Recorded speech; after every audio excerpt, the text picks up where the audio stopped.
আসসালামু আলাইকুম everyone, welcome to my channel. আজকে আমি আপনাদের সাথে একটি মজাদার রেসিপি শেয়ার করব। এটি বাঙালিদের খুবই পছন্দের একটি রেসিপি, হাঁসের মাংস। অনেকের এই হাঁসের মাংস রান্না মজা হয় না বা সঠিকভাবে রান্না না করার কারণে ঠিকমতো স্বাদ পাওয়া যায় না। অনেকের আবার সঠিকভাবে রান্না করেও গন্ধ থেকে যায়। তো এখানে আমার এই প্রসেসটি ফলো করতে পারেন। তো চলুন ভিডিওটি শেষ পর্যন্ত দেখা যাক, স্কিপ করবেন না। এখানে আমার আব্বু বাজার থেকে দুটো হাঁস নিয়ে এসেছিল, তার মধ্যে একটি হাঁস আজকের জন্য রান্না করা হবে।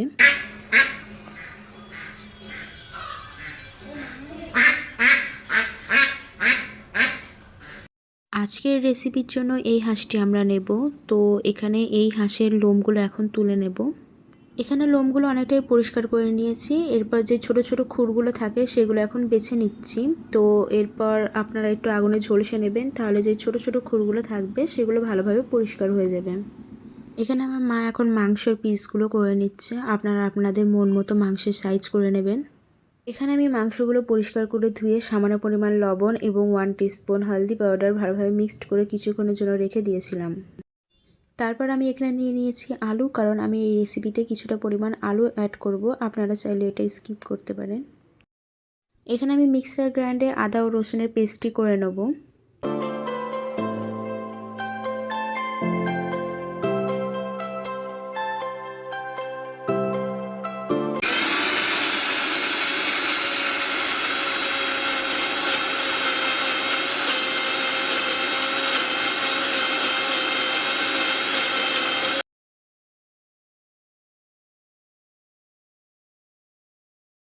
এখানে আমি ওভেন জ্বালিয়ে কড়াই বসিয়ে দিয়েছি। এবার ফার্স্টে আমি তেল অ্যাড করব।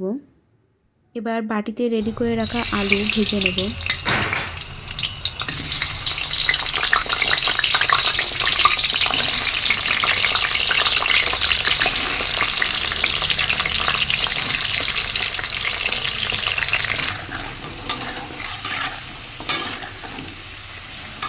কিছুটা সোনালি রং হয়ে আসলেই আপনারা আলুগুলো তুলে নেবেন। আপনারা এখানে দেখতেই পাচ্ছেন আমি আলুগুলো বাটিতে তুলে নিয়েছি। তারপর এখানে তেল গরম হয়ে আসলেই আপনারা 3টে শুকনো লঙ্কা, তেজপাতা ও এলাচ দিয়ে দেবেন। এবার আমি দিয়ে দেব পেঁয়াজ। আপনারা এখানে পেঁয়াজের পরিমাণটা একটু বেশি রাখবেন ও এর সাথে আপনারা দারচিনি অ্যাড করতে পারেন। পেঁয়াজটি একটু সোনালি কালার হয়ে আসলে আমি এখানে 2 স্পুন আদা ও রসুনের পেস্ট, 2 স্পুন হলদি পাউডার, একটু নাড়াচাড়া করেই আমি দিয়ে দেব 2 স্পুন জিরা powder, 1 teaspoon chili powder and লবণ অ্যাড করে দেব। আপনারা এখানে লবণ ও ঝালের পরিমাণটা আপনারা আপনাদের স্বাদ মতোই রাখবেন। তারপর আপনারা এখানে সামান্য পরিমাণ পানি দিবেন, যাতে মশলাটি যাতে পুড়ে না যায়। আর এখানে অবশ্যই খেয়াল রাখতে হবে মশলাটি কষানোর সময় গ্যাসের ফ্লেমটি মিডিয়ামে রাখবেন। মশলা থেকে এভাবে তেল ছেড়ে আসলে তারপর আমি বাটিতে রেডি করে রাখা হাঁসের মাংসগুলো এখানে অ্যাড করে দেব। তারপর আমি এখানে মাংসগুলো ভালোভাবে নাড়াচাড়া করে নিচ্ছি, যাতে মশলাগুলো মাংসর ভেতর ভালোভাবে ঢুকে যায়। আর মাংসর ভেতর যদি মশলা না ঢুকে তাহলে এই হাঁসের মাংসের আষ্টানি গন্ধ কিন্তু থেকেই যাবে।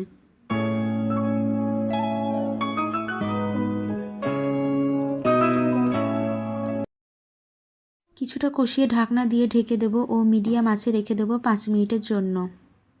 তারপর 5 মিনিট পর ঢাকনাটা খুলে দিয়েছি। এবার আপনারা এখানে দেখতেই পাচ্ছেন মাংস থেকে কতটা পানি বার হয়েছে। এখানে হাঁসের মাংস কষানোর প্রসেসটি চলছে।